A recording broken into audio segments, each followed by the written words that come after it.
Hi, everyone. It's Kat from the Men You Love To podcast. I am here again with Kyle Miller, and we are diving deep into narcissism and toxic relationships and manipulation and gaslighting. I think we're going to tackle gaslighting and manipulation today, some of the not so obvious ways. Yeah. And I think that people stay stuck in this confused state because the examples that we read about are maybe not the examples and the ways in which Mhm. we are manipulated. So it makes us not see things clearly. So I just wanted to cover some of the other ways that people are manipulated in relationships. Thank you. Thank you again for being here, Kyle. Yeah, yeah, you're welcome. I'm happy to be here. Happy to talk about this. Yeah. So gaslighting makes you question your own reality. Yeah. It changes events, who said what, who did what. And it can be very obvious or very, Hmm. very Yeah. like hard to notice. Just right.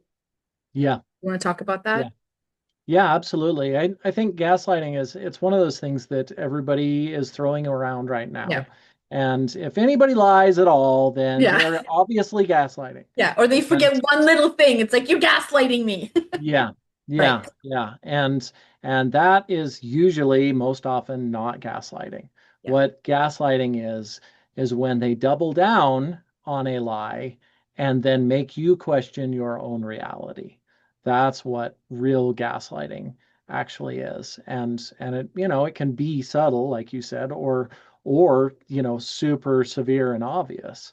But either way, it's not just a lie. A lie is not gaslighting. It is when it's doubled down on, and you then begin to question, or it's meant for you to question your own reality.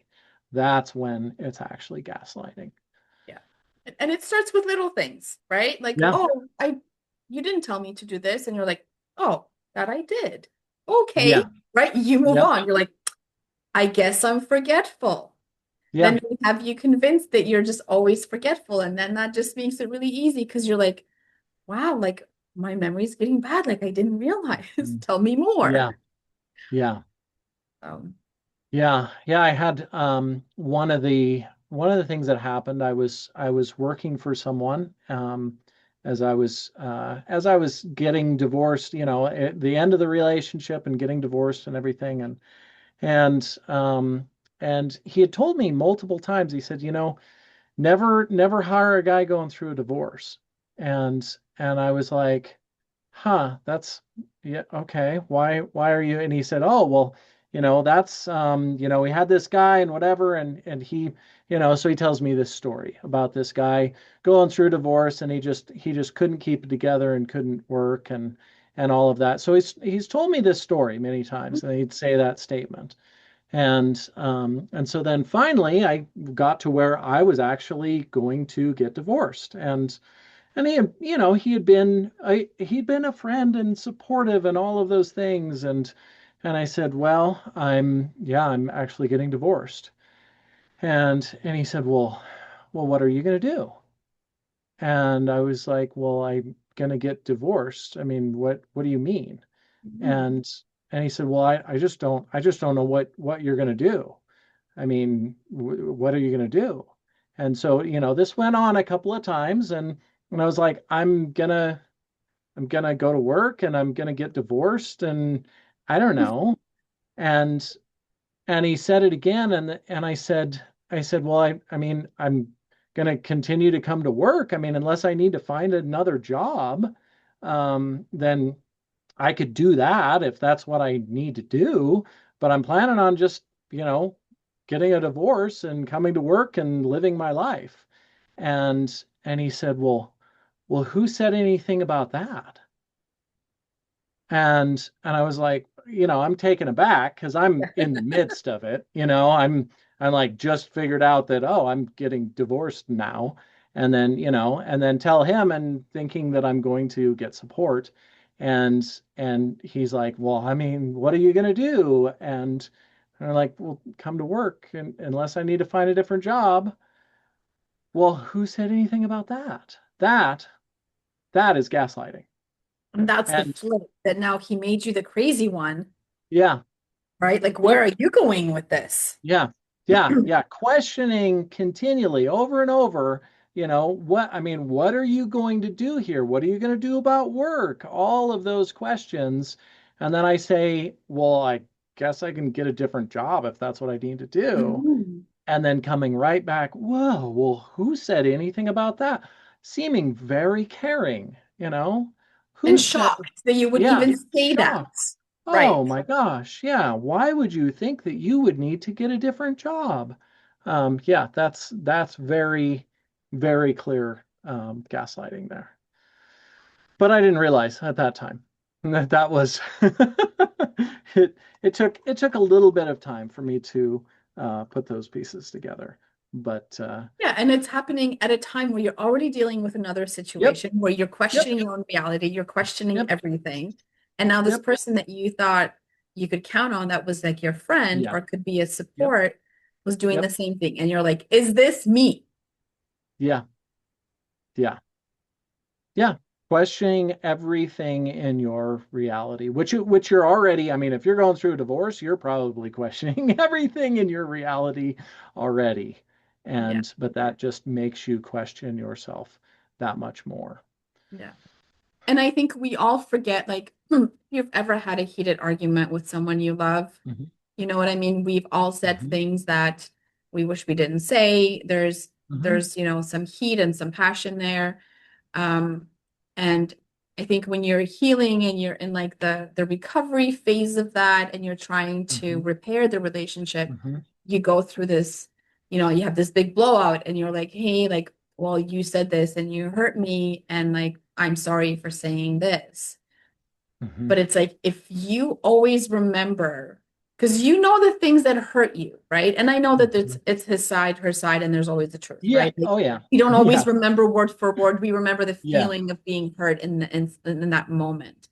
Yep. But if they're always able to recollect the things that you Hmm. said, but Hmm. then when you say your part and you want repair and you want an apology, Hmm. it's like, well, I didn't say it like that. Like you're Yep. overreacting or like you Yep. misheard me. And it's always like the repair is one-sided, right? Yep. And this is the thing though. So Yeah. it looks like they want to actively repair. Hmm. They sit with you, they have this conversation, they listen to you. And they may even apologize for something small like, I'm sorry that I yelled at you and I called you a bitch. Hmm. They Yeah. may even apologize for something like that Yeah. Yeah. because they know that you're going to bring your guard down because they're being Yep. accountable. You cannot accuse them Yep. of not being accountable when they're Yep. actively apologizing. But they'll apologize for like this little thing Hmm. and leave this big thing just laying Yep. on the table, and they Yep. will not own it. And they'll tell Yep. you that you misheard. That's not what they meant. They're not responsible for how you feel about what they said, Hmm. right? And they just won't Hmm. own the big things, but they'll own the little things. Yep. Well, and that's such a huge point too, because so many people say, I mean, narcissists don't apologize. Yeah. And there's a lot of truth in that, but A there true are NPD. We're talking about regular yeah, people. yeah, but I think because the important thing is to recognize that okay, yeah, they don't apologize kind of, but they will apologize about little things, which is, I mean, which okay, so if they're using an apology to then suck you in or to get you to let your guard down or like they will do those things. They're, Mhm. I hate to say this, but I mean, they're not necessarily stupid. They If can be highly educated, yeah, very intelligent, know all the yeah, therapy terms, read a lot of books yep, for the purpose of knowing how to say that to you. yep, yeah, yeah. So it's Hmm. but I think that's such a key thing because so many people look at that. Narcissists don't ever apologize. Yeah. And it's true, and it's also very not true. And they do it in ways so that they can also say, well, of course, I apologized for this. Hmm. I I'm mean, accountable. I feel so yeah, terrible. yeah, yeah, yeah, absolutely. it is a subtle thing that, they're not going to actually apologize completely, but they will use some apologies in a way that gets you to, that sucks you in or gets you to let your guard down or any of those things. Um, Yeah, and the apology is a form of manipulation because it's not yeah. sincere. So when people say Yep. that they don't apologize, you're right. Like they don't Yeah. sincerely, will Yep. never ever apologize for Yeah. anything Yep. sincerely, but they Yep. will do it if it will get them Hmm. what they need. And that is your Yeah. guard down, and you cannot accuse them for being not accountable. And you cannot Yeah. accuse them for never apologizing because they do. So this is where this confusion is. Hmm. Yeah. Well, I guess if they're willing to apologize and be accountable for all these things, I guess I didn't hear them say what I thought Yep. they said. Or I Yep. guess I did say what they said I said, but I thought I said something different. But Yeah. I was emotional, so I could have used the wrong word and Yep. they remember better because it hurt them. So this is where you get in that Yeah. position where you start to question everything and it's Yep. not black and white. And like, this is what Yeah. I'm trying to tell people. It's never black and white. Like Yeah. they're like this all the fucking time. No. And then you know what? Yeah. They'll do sweet things. They'll Yep. actually do like this grandiose gesture and like make Hmm. something or buy something for you that you've been asking for a long time after an argument Yep. or after you're questioning things. And it just feels like such repair and love and connection, but it's Yep. all for you to just simmer back down and stop thinking about it and just Yeah. lean back into loving them and giving them what they need. Yep. Yeah, and I love that, yeah, I think you mentioned it's not black and white because it isn't. And that's one of the other things that I have to bring up is empathy, because that's another thing that's like black and white. Well, they don't have empathy. They don't ever show empathy. Mhm. And it's true, they don't ever really genuinely show empathy, but they will show fake or Yeah. other forms of what looks like, appears like, feels like to us. I mean, especially when we're just searching for breadcrumbs here. And Yes. so any little bit of what feels like empathy, and even if it is kind of empathy or empathetic, to a certain extent, it's not, it doesn't actually repair anything, which I think that's the trend and the pattern in this Mhm. is, the gaslighting, the manipulation, the empathy, like all of these different things. There's a trend that you're always wrong and they're always right, Mhm.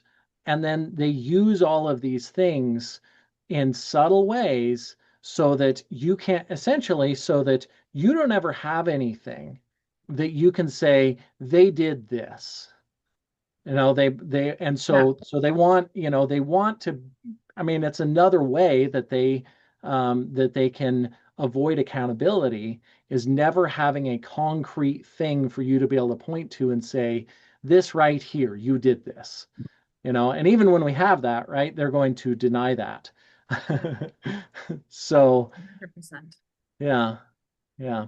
I think I think this is especially hard for men because I Hmm. think that um, people don't realize that the narcissistic women, let's say that they're with, Hmm. are not someone that you would think when you look Yeah. at them as narcissistic. Yeah. They are wearing a dress, they are 5'3", they have the sweetest voice, Hmm. and everyone loves them. Yeah. And this is what happens behind closed doors that people don't see. And sometimes they're even sweet about the way that they control their partner. So Hmm. Yeah. they'll have like a mental breakdown and throw something, push, Hmm. slap across the face, punch in the Yep. face, something like that. And if the guy's bigger, she can't physically do damage, right? And this Hmm. is why you guys normalize it because you're like, did she Yeah. really? She pushed me against the wall. Did she really hurt me? No, she didn't. Yeah. She slapped me Yeah. in the It's face. She's one of tiny. the, yeah, like the cheap throwaway water bottles that's empty. Yes. she throws that at you. Okay, Yeah, that doesn't hurt. That was right. no big deal, except it was. That's abuse. That is straight up Exactly. abuse. Exactly. Yeah. But I think men question these Mhm. incidents because it's like, well, I didn't really get hurt. Like I'm a big guy. She didn't really hurt me. And this is Mhm. one of the things that I hear them say is, well, it doesn't really hurt. When she gets mad and pushes me or slaps me or throws something against, across the room, it doesn't really hurt me. So you Mhm. think that like you have to be covered in bruises and cuts and have broken bones or have, a Yep. gun pulled at you for you to say like, whoa, like this is not okay. This is how much we've Yeah. normalized it. So I think this Yep. is how men normalize physical abuse, but I think Mhm. the emotional and the psychological abuse and the control also happens in well, I was hurt by my dad when I was a little girl, Mhm. or Mhm. I had a Mhm. boyfriend who beat me. Like a lot of the Mhm. times they are actually Yeah. victims of abuse Oh themselves. yeah. Yep. And so they Yep. would use that pain and that story and Yep. say, when you did this, I was really triggered and I was Yep. really upset and I just don't know how to deal with my emotions. Yep. And so they pull on that empathy string. And Mhm. you, as a Yeah. big guy, you're like, oh, come here. I love you. You're safe. Like, I'm not like Yeah. the other guys. Like, I would never hurt you. And sometimes that is what they do to get you to Mhm. stay and accept Yeah. abuse. And like when I hear that, I'm just floored every time. But I feel like Yeah. I need to mention it. It doesn't come in outward like violence. It doesn't come in Mhm. disrespect always. It doesn't come aggressively. Sometimes Yep. it's a lot of screaming, some physical violence, some control. Like I feel really insecure. I need to check your phone all the time. I need to have this. I need to have that Mhm. because I feel scared and I feel anxious. And everybody was mean to Mhm. me my whole life, and you have to fix it. And you, as Yep. the man, you want to be the guy that Yeah. fixes it, that heals Yeah. her and makes her better. And Yeah. this is where guys get stuck, a lot of them in my Yeah. opinion. Yeah. Yeah, so I have a story, a little bit of, gaslighting and manipulation and I hope this also helps. Um, so raised two stepchildren and and so one of the things that was going on, and these are teenagers at this point, so they're not little kids, and the agreement is okay, they get to clean the kitchen. So 2 days a week each they clean the kitchen, and so do all the dishes, wipe the counters down, take the garbage, take the recycling out, and then sweep and mop the floor. And and so we're all in agreement here. Okay, this is what they're going to do. Okay, cool. And so then it's not done. Um, you know, half of the dishes still have, food on them and they're all in the drainer and yeah, and counter's not wiped off, nothing's really wiped off, not swept, garbage is overflowing, recycling's overflowing. And so I go in and say, "Hey, will you finish doing this?" And and so then the response usually um, was why what do you mean? Why is this not good enough? Why do you have to be so nitpicky about it? And so then they would go to mom and then she would say, well, why are you so unreasonable? They had a hard day. And I'm like, oh, okay, well, I can understand that, except for they have a hard day every single day that they ever have to do the kitchen. So Or yeah, so I mean, that's fine. Like I'm totally good with grace and compassion and all of those things. Yeah. I get it. But every single day that they have to do this chore that we've all agreed that this is what the chore is that they have to do. And so that would go on repeatedly. And then at a certain point, then she would, my then wife would go in and just lay down the law and would make them get every single thing done on the whole thing. yeah, And so then the next time, then they don't get it all the way done. And I go in and I'm like, hey, would you come in and finish this? Mhm. So then again, back to mom, you know, Yeah. why why is he being so mean about this? And I was at that point, for the most part, I was pretty reasonable, kind, like, hey, will you just come in and finish this, please? Mhm. You left And this or you left that. Yeah. yeah, you left this, you kind of didn't finish like most of it, but I didn't say that. I'm like, will you finish, these things, please? And so then she would, my ex would come back to me and say, well, why do you have to be so unreasonable? Why is nothing good enough for you? And I'm like, so wait a minute. So do they have to do the kitchen? Yes. Yes, of course. Yes, they have to do the kitchen. Okay. So what do they have to do in the kitchen? Well, they have to do the dishes and wipe the counters and sweep and mop and take the garbage and recycling. So these are all okay. So do they have to do that then? Yeah, of course. That's what they have to do. Okay, well, they didn't do that. You Yeah. know? Yeah, well, you're being unreasonable about this. Why do you have to be so nitpicky, and why does everything have to be perfect? And why are they not good enough for you? Why can't you just love them the way that they are? and and so that was the continuous cycle over and over. And so there was all kinds of this kind of covers the whole gamut here. There's triangulation Yep. I because was thinking of all the things this includes. I'm like, this is huge. yeah. Yeah. So there's triangulation. So it's putting me and them all, we're all against each other. Yeah. One of the other things it does, they understand that the only real expectation is whatever it is that mom says, and only when mom says that. Yeah. So they have no real clear expectation other than, if mom makes us do it, then we have to do Mhm. that.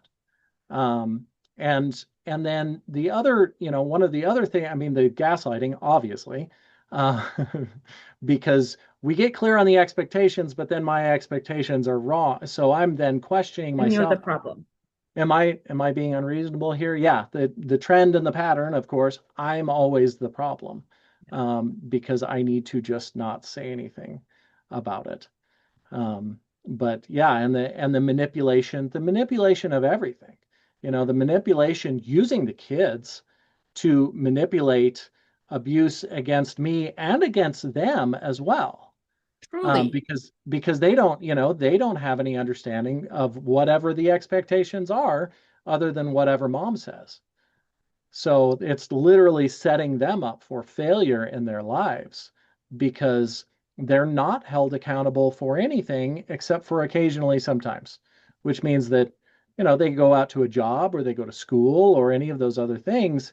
And the only thing that they know is I don't really have to do anything at all unless somebody throws down and they're going to just practically beat me into doing this. Yeah.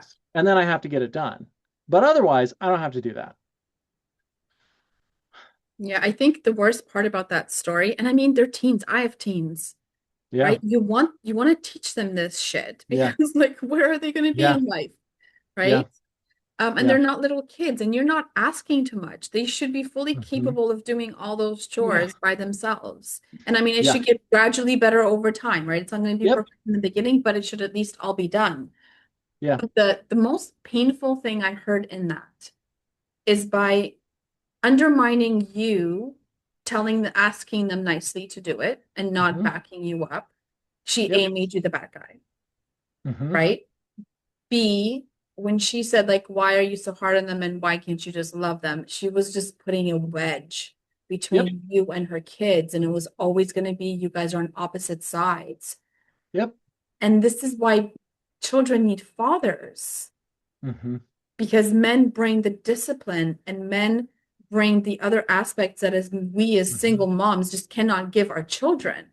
And I'm Hmm. so aware of this. Like, kids need to have their asses pushed at some point Hmm. and they need to have like a father that's strict, that has structure, Yeah. that has Yep. discipline. This is what they need to learn from men, and we as women have Yeah. to let them, especially if Yeah. we have boys.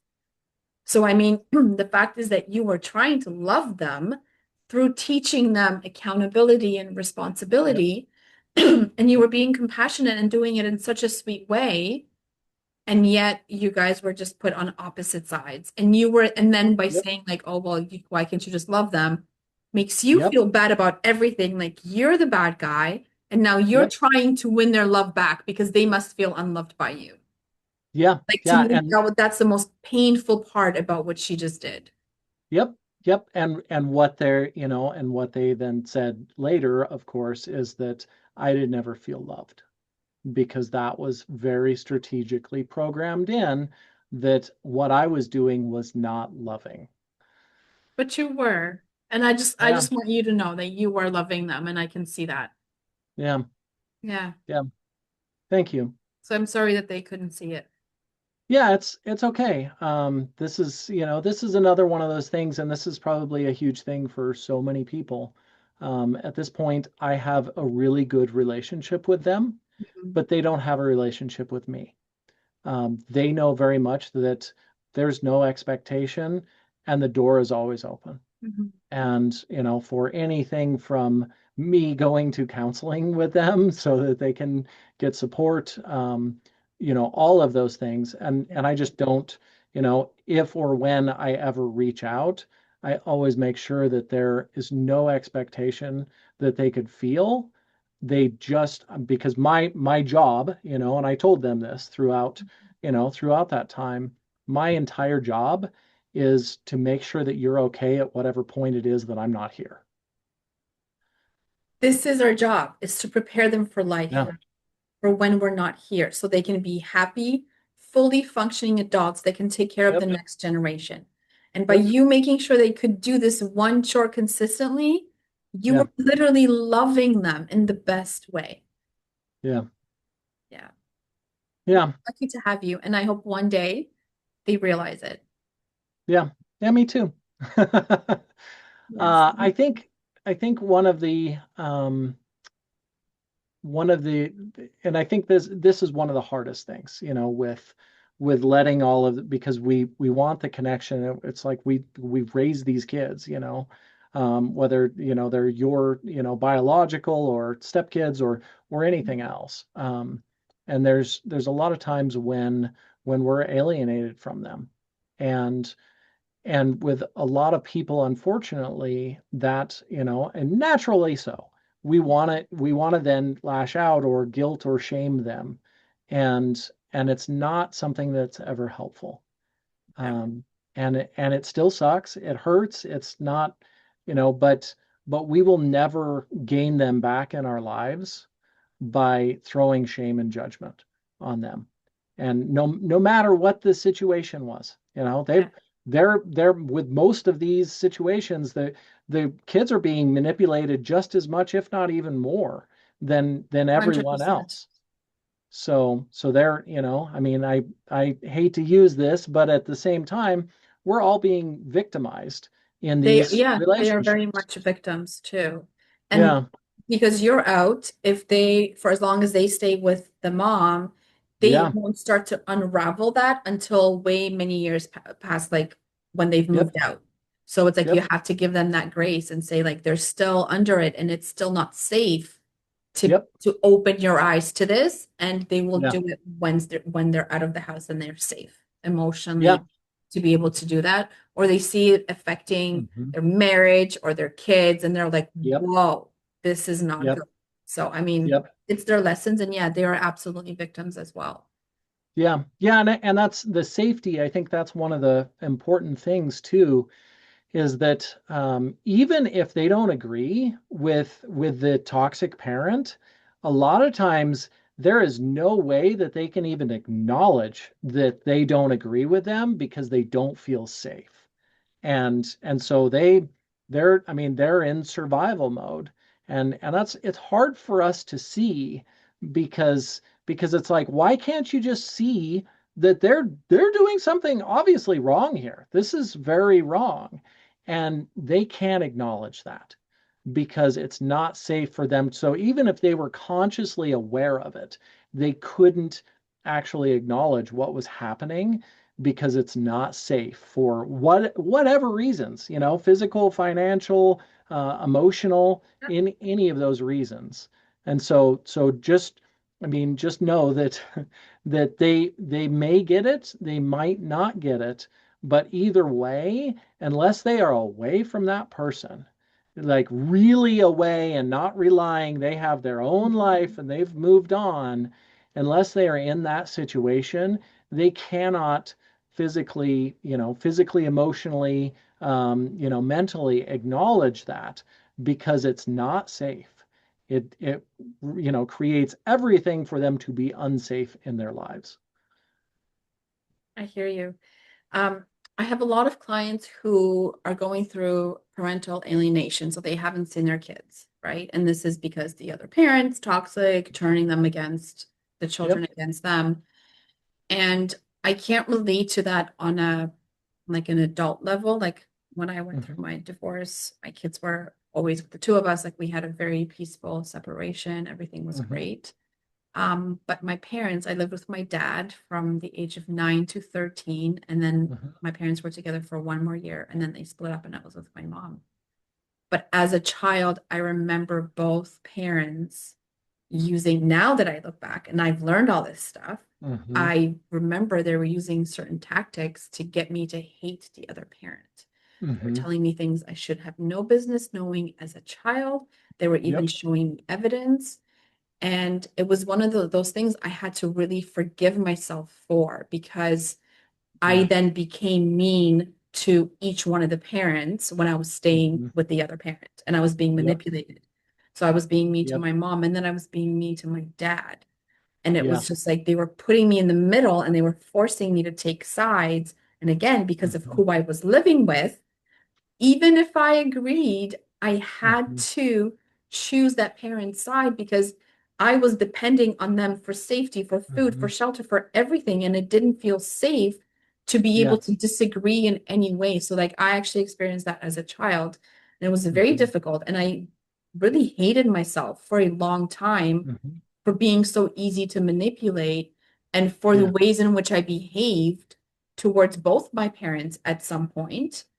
Yeah. Um, and it was just like, I was a child. And Yeah. there's no way that I could have felt safe enough to act Yeah. differently when I was depending on each one of them for everything.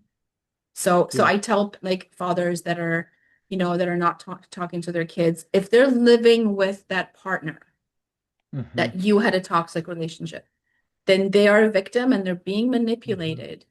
Yep. And they will learn this, but it's just they are not safe right now. They love you and they Yep. miss you, but they are just not safe right now to tell you Yep. that.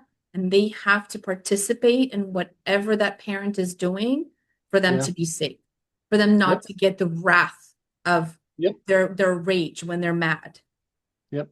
right? And it's really terrible. Yeah. Yeah, it's a hard situation. And I think for anybody that's going through that, whether or not you have, partial custody with your kids, one of the most important things, and I say this really about what it is that I do, especially with the content that I put out. The hardest part about what I do is not putting out content about all of the heavy, awful things that I talk about. The hardest part about what I do is saying that in a way that does not bring or promote shame or judgment for anyone else. And that is truly the hardest. This is probably the hardest thing with the coaching, with the content, with everything else that I do, with having this conversation today. How do I say these things in a way that I'm not bringing shame and judgment onto other people? And this is very much the same with dealing with, with all of our relationships, our kids included, very much, um, because shame and judgment works sort of kind of up front and immediately, but it does not ever work long term. And it always causes all kinds of other dysfunctions and things that we're going to have to heal from. And so being very, very careful. And it's also okay because you know what? We're all human. So we all mess it up. And But hurt people. Like yeah, yeah, that's the compassion piece is that yep. they didn't have anyone to love them and treat them differently, and this is all they know. Yeah. Yeah. But I think that's a huge point of awareness for all of us. We might be using some of that, some of the shame and judgment to try and, correct behaviors or get them to do things or any of that. And finding another way to do that with some compassion and having compassion for yourself because we all do garbage in our lives Yeah. and it's part of the human experience and so allow yourself grace as well for the things that you've done as well as giving other people that grace. Thank you for that. Uh, Yeah. and you know what? We're all just flawed humans and it's all Hmm. lessons. And would I take anything back? Nope. Would you? Yeah. No. No, because it's made you exactly who you are. So like we have our Yeah. own path and sometimes we're all villains and heroes in other Yeah. people's stories. And I think we've all been both, Yeah. right? Yeah, So absolutely. no one's perfect. Thank you for saying that. Yeah. Well, I can't wait to talk to you again and dive deeper into some more of these patterns, Yeah. just to help people that are in the same situation. So thank you so much again for sharing your story and your wisdom and for giving us your time. Yeah, you're welcome. Thank you for having me on. Thank you. Talk to you next time. Mhm. All right. Bye.